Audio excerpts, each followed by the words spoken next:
Hey again everyone, welcome back again di market update. Ini sebenarnya bukan market update sih, kita mau sedikit membedah ya terkait dengan data inflasi yang akan dirilis pada jam 20.30 waktu Indonesia Barat.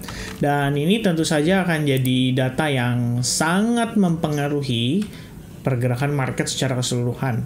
Jadi dari US equity, crypto, forex market, semua akan bergantung dari data CPI yang dirilis nanti malam, teman-teman. Kenapa sih ini sangat penting? Karena pertemuan Fed pada tanggal 29 Januari pastinya akan membutuhkan data tersebut untuk metode pengukuran mereka, atau atau indikator untuk mereka menentukan apakah tepat ya jika mereka harus mempertahankan suku bunga tetap dalam keadaan tinggi untuk sepanjang 2025. Jadi naratif untuk higher for longer itu harus ada atau enggak sih, ibaratnya begitu. Nah teman-teman sekalian, kalau kita ngelihat dari forecast atau konsensus, ini kan berdasarkan perkiraan berbagai bank-bank besar ya. Mereka expecting kalau CPI yang year over year itu bisa naik ke angka 2,9%. Nah, seperti yang kita tahu kemarin, kita ngelihat data PPI itu rilisnya minus 0,2%. Dua-duanya teman-teman, untuk core dan PPI biasanya. Apakah itu akan mempengaruhi CPI? Sebetulnya bisa, tapi tidak secara signifikan. Kenapa? Karena kita tahu teman-teman sekalian ya, dalam metode pengukurannya ini sebenarnya kita bisa lihat gitu. Kalian bisa cek langsung dari BLS atau Bureau of Labor Statistics ya. Di situ memang dia tunjukin ya kan apa aja komponennya. Dan kalau kamu cek di bagian Producer Price Index ya, entah kita bedah sesaat lagi, ya PPI lebih dominannya di goods dibandingkan dengan services gitu kan. Dan kalau kita lihat dari data-datanya tuh sebenarnya bisa dibedah gitu. Kayak apa aja yang mempengaruhi dan apa yang tidak mempengaruhi dari angka CPI-nya. Nah, nanti sesaat lagi saya akan coba bedah sama teman-teman sekalian. Jadi, kalau saya boleh ambil kesimpulan ya, biar agak lebih early, teman-teman bisa dapat conclusion. CPI nanti malam tetap bisa naik. Itu kuncinya ya. Atau itu statement yang menurut saya cukup clear sebagai bentukan gambaran lah buat teman-teman, ada perkiraan gitu ya, kayak kok bisa tetap naik gitu kan. Jadi nggak bingung ya kalau misalkan nanti PPI-nya kemarin turun nih, tapi kok CPI-nya naik. Ingat teman-teman, ini kan juga dari sisi produsen.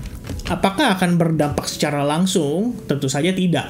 Jadi kalau misalnya produsennya secara value barang atau value produksinya dia turun, cost produksinya turun, mungkin impact-nya ke konsumen itu akan butuh waktu. Ya kan, mungkin sebulan lah atau mungkin beberapa minggu gitu. Artinya di saat yang sama CPI di bulan Desember itu bisa saja sebagai efek dari November, ya kan. Sementara PPI yang sudah keluar duluan dan perubahan pada bulan Desember itu nanti berdampaknya di Januari. Kira-kira begitulah bayangannya teman-teman. Nah nanti malam, ya sebenarnya bukan nanti malam aja sih, tadi saya lihat ada data GBP juga ya. Kalau kita lihat inflationnya sih GBP turun ya dari 2,6% ke 2,5%. Kemudian yang month over month-nya 0,1% hanya naik jadi ke 0,3%. Tadinya ekspektasi 0,4%. Apakah itu bisa mempengaruhi? Ya setidaknya mungkin bisa jadi acuan ya, kalau misalkan inflasi di UK aja nggak terlalu tinggi naiknya gitu kan, atau malah cenderung turun, ya mungkin CPI US nggak terlalu separah itu gitu naiknya ya. Karena kalau kita lihat CPI year over year ini berarti termasuk dalam food and energy ya, itu akan naik ke dari 2,7 ke 2,9%. Sementara yang core-nya exclude food and energy akan steady di angka 3,3%. Waktu lalu saya udah bahas sama teman-teman apa penyebabnya. Karena kalau kita lihat yang paling signifikan itu adalah pertumbuhan daripada harga motor vehicle insurance senilai 12,7%. Jadi kita ngelihat di sini yang paling terdampak itu atau yang paling berdampak ya pada pertumbuhan nilai CPI yang core itu adalah transportation services sebetulnya. Ya, kalau kita lihat yang yang termasuk food and energy, justru menariknya food itu growth-nya hanya 2,4% per November waktu lalu. Jadi ini bukan Desember ya, ini data yang lampau teman-teman sekalian. Dan kalau kita lihat energinya minus 3,2%. Nah, itu artinya kenapa CPI-nya bisa 2,7% ketika core CPI-nya di sini 3,3%. Karena yang paling membebani core CPI-nya itu adalah dari sisi transportasi. Dan kalau kita lihat lagi dari data-data yang ada, yang juga sangat berpengaruh adalah shelter, yaitu kenaikan 4,7%. Shelter itu ya biaya sewa, teman-teman. Jadi rent of primary residence itu 4,4%, owners equivalent rent of residence itu naik 4,9%. Kalau kita lihat, justru BBM turun, minus 3,2%. Ya kan? Bahan bakar minyak di situ kan, fuel oil, gasoline, and all types, bla bla bla. Kalau dari sisi food, naik sih, tapi biasa aja, nggak terlalu signifikan banget. And here's the good news. Food, kalau dari data PPI itu sebenarnya turun ya. Kalau kita lihat fresh and dry vegetables itu turun by 14,7%. Lumayan gede angkanya teman-teman. Tapi di sini kalau kita lihat meat atau daging itu naik 2,1%. Kemudian selebihnya kalau kita lihat yang juga ikut mempengaruhi PPI ya, kalau kita lihat yang nggak kalah signifikan dan bisa di-compare untuk kita melihat CPI ini nanti bakal naik atau turun gitu kan, yaitu energi. Nah, energi teman-teman sekalian kalau kamu lihat ini naik by 3,5%. Ya, di sini dari sisi gasoline atau minyak itu naik 9,7%. Itu berarti kalau kita ngelihat yang termasuk food and energy, artinya CPI, year over year, ingat ya, tanda kutip, termasuk makanan dan energi. Energinya itu adalah BBM tuh, ya kan? Kalau kita lihat bulan sebelumnya, itu minus 3,2%. Nah, PPI udah ngeluarin data. Ini untuk periode Desember nih. Dan angka energinya itu naik secara keseluruhan 3,5%, di mana terbesarnya itu datang dari gasoline, senilai 9,7%. Oke, kalau memang betul naik segitu banyak, artinya nggak heran ya, kalau misalkan ternyata CPI nanti malam, year over year, termasuk food and energy, angkanya beneran naik. Naiknya ke berapa saya belum tahu. Apakah 2,8 atau mungkin saya nggak tahu ya gimana perhitungannya, bisa jadi 2,7% doang, artinya nggak bertumbuh secara keseluruhan. Tapi kelihatannya itu kemungkinannya kecil. Jadi kalau kita ngelihat fuel oil waktu bulan lalu Novembernya itu minus 19,5%, dan sekarang gasolinnya di sini plus 9,7% dari sisi produksi ya teman-teman sekalian. Artinya di sini ada perubahan dari energi. Memang dari food kalau kita lihat ada penurunan, karena kalau kita lihat food secara total itu minus 0,1%. Jadi mungkin foodnya nggak lagi 2,4%. Ya bisa jadi agak lebih rendah. Tapi energinya yang tadinya minus 3,2% itu bisa jadi malah naik. Nah ini resikonya teman-teman. Dan kalau kita lihat secara keseluruhan dari sisi transportasi, ya, dan yang lainnya kalau di sini kayak services, yaitu berarti trade services ditulisin ya, food and alcohol retailing, health and beauty retailing, apparel, jewelry, footwear and bla bla bla, ya, transportation and warehouse servicing, ya, services teman-teman. Warehouse itu berarti kayak gudang, ya, kita lihat di sini air transportation, airline passenger services, truck transportation of freight and bla bla bla. Itu yang paling tinggi angkanya di airline passenger services, naik by 7,2%. Sementara yang di bawahnya itu tidak termasuk dalam komponen CPI. Tuh. Kalau kamu cek di komponen CPI, ya, yang tidak ada di PPI adalah dari insurance. Insurance itu ada pada CPI. Dan karena motor vehicle insurance saja penyumbang terbesar 12,7%, transportation services atau transportasi kita bilangnya, itu ekspektasi bulan lalu kan November adalah 7,1%. Berarti Desember ada kemungkinan tetap sama.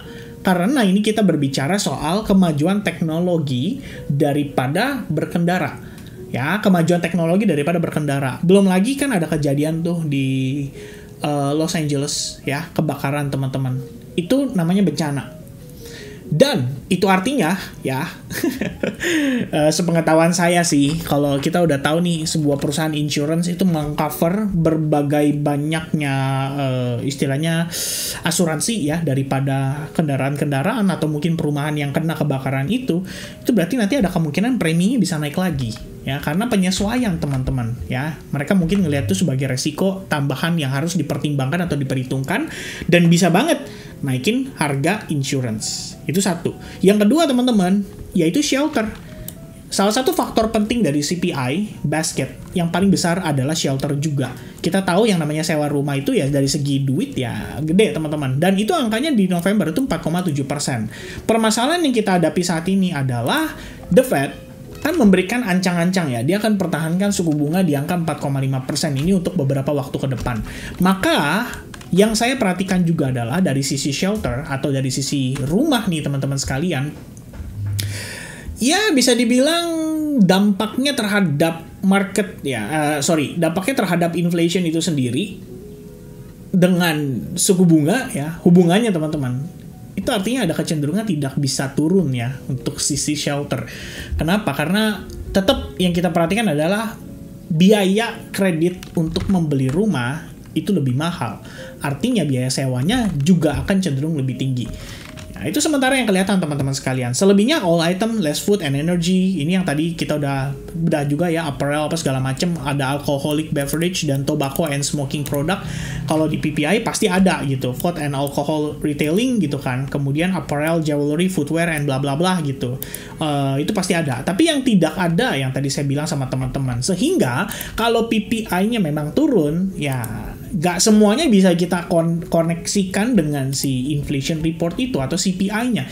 Karena CPI basket yang paling gendut, yang paling krusial itu adalah shelter dan transportation service di sini yang paling penyumbang angka inflasi tetap dalam keadaan tinggi. Jadi kita bisa ngukur itu kalau kita lihat dari core CPI-nya yang di angka 3,3%, tapi CPI-nya 2,7%. Ternyata karena CPI termasuk food and energy, dan kita lihat food and energy angkanya itu turun, makanya CPI-nya bisa tetap rendah. Tapi kalau kita lihat core CPI, food-nya dihilangin, energinya dihilangin, nih ya, misalnya contoh teman-teman ya, saya pakai, saya ada satu tool sih buat saya hilangin nih ya, ini saya hilangin nih, ini misalnya saya hilangkan kayak gini, create ya, tuh, ini saya hilangin nih teman-teman ini ya, saya hilangin ya, saya sulap teman-teman, jangan semua dong, ini aja satu, wah nggak bisa lagi ya, dia nge-highlight semuanya teman-teman sekalian ya.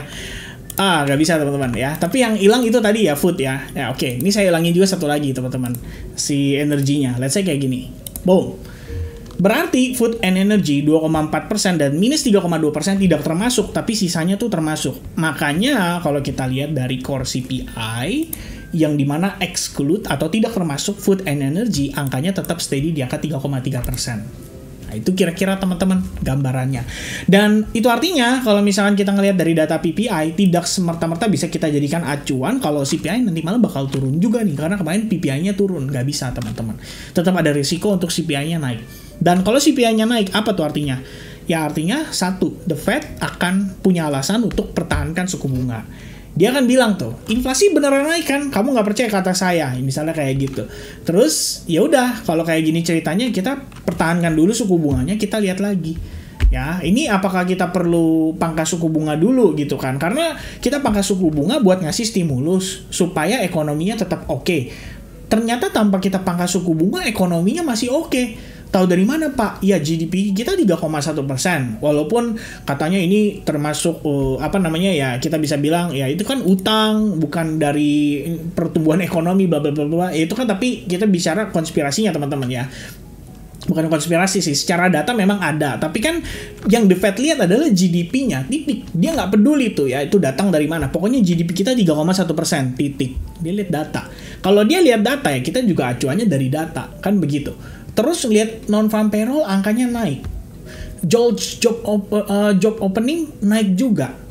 Kemudian unemployment rate-nya turun lagi 0,1%. Berarti ntar The Fed bisa bilang, itu buktinya ekonomi kita baik-baik aja kok. Ngapain saya kasih stimulus dengan pangkas suku bunga? Nah kalau dia ngomong kayak begitu, ya udah tahu deh teman-teman ya. Itu artinya memang salah satu pilar untuk market bisa strong rally pada 2025 ini pilarnya itu kurang gitu loh. Ya, berkurang teman-teman. Bukan berarti nggak bisa rally, nggak bisa bullish, tapi berkurang. Dan I think ya, that could be design juga kalau untuk market ya. Mungkin saja untuk Bitcoin-nya, jadinya dia failed untuk having a cross di sini. Dan kalaupun dia cross, saya percayanya sih ada potensi memang kita terkonsolidasi di dalam range terbatas ini. Jadi jatuhnya begini, ada possibility like this. Ya, pertimbangannya apa? Kalau kita pakai Fibonacci 62%, ya $97.400. That's our resistance dan belum di break sejak kemarin. Ya, kalau kita lihat saat ini berarti posisinya begini. Walaupun dia market structure shift nih guys, ada resiko lah. Kita bisa lihat dia kembali drop. Ya, dropnya kemana belum tahu, apakah dia testing 91.000 atau 90.000 atau bahkan lebih parah lagi sampai ke rendahnya. Artinya apa? Dia cuma retrace sampai sini doang. Dia nggak mampu lebih tinggi karena saya sebenarnya ekspektasi saya sebelum saya ngelihat ada local top atau top yang terbentuk gitu ya untuk pergerakan swing saat ini. Ya ekspektasi saya harusnya di sini tadinya. Saya pikir ya udah dekat-dekat 100.000 lah. Ada trend line, ada Fibonacci dan lain-lain gitu. Tapi kalau misalnya ternyata nggak nyampe sana dan dia langsung turun, oke, Anda harus belajar untuk react the market. Itu sedikit pesan dari saya teman-teman ya. I mean react the market karena Anda akan lihat ada possibility market membentuk yang namanya lower low dan itu bisa ngedorong Bitcoin untuk kembali turun. Mungkin testing 92.000 atau bahkan 91.000 atau bahkan 90.000 pun memungkinkan. Jadi itu yang harus diantisipasi untuk saat ini sama teman-teman sekalian, right? So, itu yang sedikit saya bisa update teman-teman. Ini sebenarnya bukan prediksi atau proyeksi ya, tapi kita ngelihat apa yang ada, data apa yang bisa kita jadikan sebagai acuan. Karena saya juga penasaran ya, gue penasaran banget pengen tahu nih CPI nanti kira-kira datanya bakal kayak gimana gitu ya. Apakah bisa nih ya sesuai forecast atau bahkan kita dikasih surprise kayak PPI kemarin, ternyata angkanya lebih rendah. Nah, cuma setelah saya kulik lebih jauh, kelihatannya tidak memungkinkan. Kalaupun memungkinkan, itu karena shelternya turun, teman-teman. Karena itu adalah biaya sewa rumah atau pembelian rumah. Dan itu kita bisa lihat juga sebenarnya dari new home sales, bla bla bla ya. Itu kalau datanya mau dibedah-bedah lagi bisa, teman-teman sekalian. Tapi demikian, itu adalah salah satu yang mungkin menjadi concern bagi kita para pelaku pasar ya pada malam hari ini. Mungkin teman-teman sebaiknya tidak terlalu mentransaksikan volatilitasnya, tetap lihat fundamental secara jangka panjang. Ada beberapa orang yang komen di YouTube saya juga kayak don't care about anything, if you have any dip, discount, beli terus, DCA terus ya kan untuk Bitcoinnya, and altcoinsnya ya tetap rungkat ya. Tetap turun, tetap tertekan teman-teman. Ya artinya teman-teman altcoins yang holdersnya altcoins ya harus lebih bersabar deh. Itu aja mungkin ya yang bisa saya sampaikan teman-teman sekalian ya. But for now, I think what will happen with the market will be depending on CPI nanti malam. Be safe on your transactions, jangan terlalu agresif ya teman-teman. Apalagi open posisi kebanyakan itu bahaya banget. Itu aja sih mungkin sedikit pesan yang bisa saya sampaikan pada sore hari ini. Just a moment before CPI. Okay?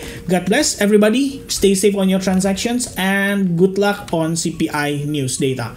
Cheers. Bye-bye guys.